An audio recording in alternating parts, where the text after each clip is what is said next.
Assalamu алейкум, құрметті жазылушылар, құрметті көрермендер. Бүгінгі видеомыз жылқы делебесі туралы болмақ. Алдыңғы видеода бір жазылушымыз жылқылар салданып тұра алмай жатыр, бұл қандай індет деп сұрап еді. Әрине, жылқы денесі салдану туралы ұқсамаған бірнеше түрлі індеттер бар. Оны алдағы уақытта айтатын боламын. Соның бірі бүгінгі айтып отырған жылқы делебесі. Видеоны бастамас бұрын лайк басып, арнаға жазылып, келесі видеоларды өткізіп алмас үшін қоңырауша белгісін басуды ұмытпаңыз. Жылқы делебесі жылқының жұқпалы ми жолын қабынуы деп те аталады. Ол жылқы туысына жататын хайуанаттарда болатын бір түрлі жедел жұқпалы індет. Оны делебе вирусы қоздырады. 6-10 жас аралығындағы жылқы ең оңай жұғымдалады. 3 жастан төменгі жас жылқыда аз көріледі. Індет жылқымен вирус алып жүрген жылқы осы аурудың жұғу қайнары болады. Таралу жолы негізінен қан сорғыш насекомдар және қара шегіртке қатарлылардың шағуы арқылы жұғымдалады. Аурудың таралу өңірлік және көрнекті болады. Әр жылы маусым айынан бастап дертке шалдығады.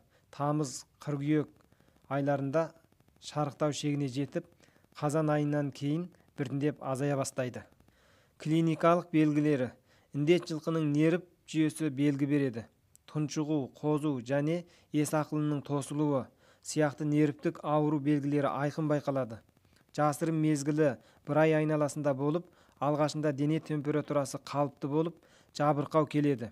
Есінегенде кілегей қабықтың сарғайғанын байқауға болады. Көбінде ауыз қуысы құрғап, тілін бұрап сыртқа шығара береді.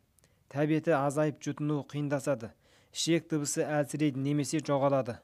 Тезек шаршысы кішкене болып, бетін маңқа сынды жабыспақ зат бүркеп тұрады. Несеп аз болып, түсі қызыл сары болады.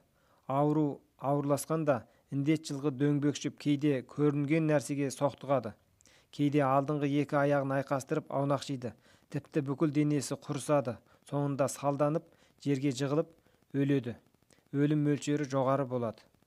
Алдын алу шаралары: бұл індеттен сақтану барысында бағып басқаруды күшейтіп, жұғу қайнарын енгізуден қатаң сақтану, қан сорғыш насекомдарды жою қызметін жақсы істеу керек. Жылқы пермасы, ат қора және құрал саймандарды 3% күйдіргіш сілті ерітіндісі немесе 3-5% лайсор ерітіндісінен немесе 10% сөндірілмеген әк сумен дезинфекциялау алып бару керек. Індет районынан жылқы жөткеуге қатаң тыйым салу, індетті жылқының өлексесін лайықты бір жақтылы ету керек. Бұл індеттің қазірге дейін өнімді емдеу әдісі табылмай тұр. Алайда жылқының Б типті ми қабыну індетінің негізгі емдеу шараларына сәйкестендіре отырып, бауырды қорғап, ішек жолын ашу, қышқылдан улануды жою қатарлы емдеу шараларын жүргізсе, өнімі біршама жақсы болады. Емдеу амалдары: бірінші, бауырды қорғап, уытты қайтару. 5% глюкозадан 1000 мл-ға 40% уротупин өкілінен дене салмағына қарай қосып, аспа өкіл қылып құю керек. Жалғасты 3-5 күн істету керек. Екінші, кейбір орындардың тәжірибесіне негізделгенде йодты калийден 2-3 грамм, анакадан 0,2-0,4 грамм, синтезделген таза судан 25-30 мл алып араластырып, сүзіп қайнатып бактериясызданғаннан кейін дәріні венадан өкіл еткенде белгілі алдын алу ролы болған.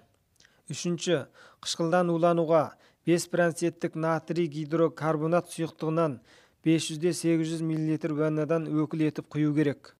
Бұдан сырт, әр күні немесе күн аралатып, 6-8% йодты калийден 50 мл венадан өкіл етсе, белгілі емдеу және алдын алу ролы болады. Құрметті көрермен, осы 3 әдіспен малыңызды аман алып қалуға болады. Видео пайдалы болса, лайк басып, арнаға жазылып, қоңырауша белгісін басуды ұмытпаңыз. Келесі видеода кездескенше сау саламат болыңыздар.